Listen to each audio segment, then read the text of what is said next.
اللہ علیہ وسلم نے ان تمام عصبیتوں کا خاتمہ کرتے ہوئے ارشاد فرمایا لیس منا من دعا الی عصبیت ولیس منا من قاتل علی عصبیت ولیس منا من مات علی عصبیہ. وہ ہم میں سے. بسم اللہ الرحمن الرحیم.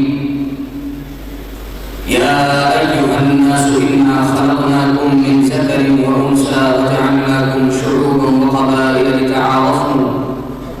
صدق اللہ العظیم. وقال النبي صلى الله عليه وسلم ليس منا من دعا إلى عصبية وليس منا من قاتل على عصبية وليس منا من مات على عصبية أو كما قال النبي صلى الله عليه وسلم. یہی مقصود فطرت ہے, یہی رمز مسلمانی, یہی مقصود فطرت ہے, یہی رمز مسلمانی. اخوت کی جہانگیری, محبت کی فراوانی. بتانے رنگ خون کو توڑ کر ملت میں گم ہو جا, بتانے رنگ خون کو توڑ کر ملت میں گم ہو جا. نہ تو رانی رہے باقی, نہ ایرانی نہ افغانی. سامعین گرامی, آج میں جس موضوع کو لے کر آپ حضرات کے سامنے حاضر ہوا ہوں وہ ہے معاشرے میں عصبیت کی برائی اور مسلمانوں کی ذمہ داری. گرامی قدر سامعین, ظہور اسلام سے قبل پوری دنیا بالخصوص عالم معاشرہ شعوب و قبائل کے تفریق و تقسیم کا شکار تھا. معاشرے میں قوم اور قبیلوں پر تفاخر کی وبا عام تھی.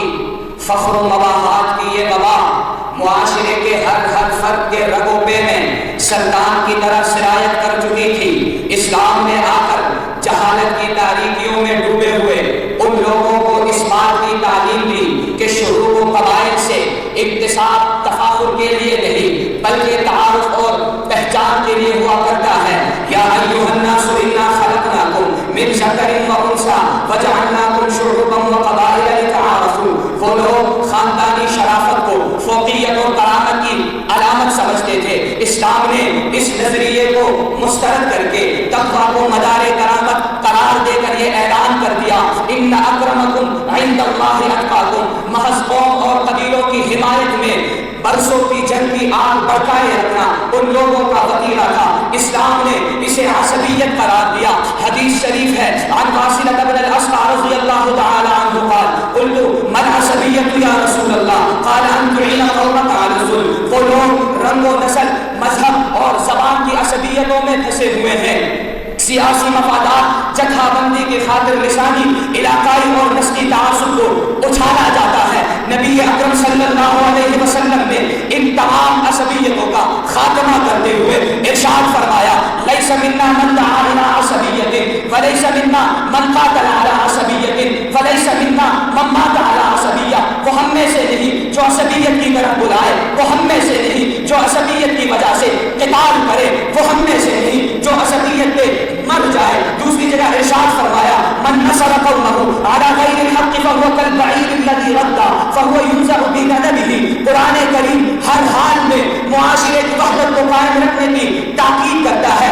واعتصموا بحبل الله جميعا ولا تفرقوا. دین اسلام ہی عصبیت کا خاتمہ کرتا ہے.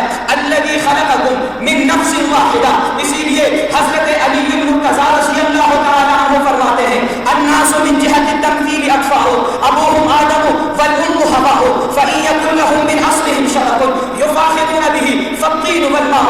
سامعین گرامی, دنیا نے بارہا مشاہدہ کیا کہ جب بھی مسلمانوں نے اسلام کی تعلیمات کو قبول کر کے اپنی تمام تر انفرادی توانائیوں اور صلاحیتوں کو اس ملت پر وار دیا تو ان کے لیے فتح و ظفر کے دروازے ہر طرف کھل گئے اور ان کی قسمت کا ستارہ رشک ثریا بن گیا.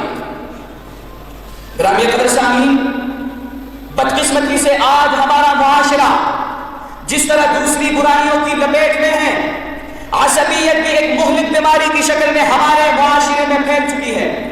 چنانچہ گاؤں, خاندان, محلہ, شہر, حتیٰ کہ ملکوں تک یہ بیماری پھیل چکی ہے.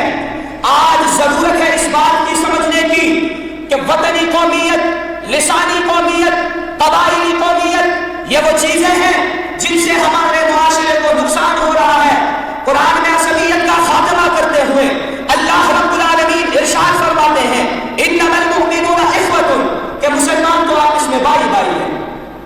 گرامی قدر سامعین، اتحاد کی راہ کی سب سے بڑی رکاوٹ عصبیت ہے۔ یہ جذبات کو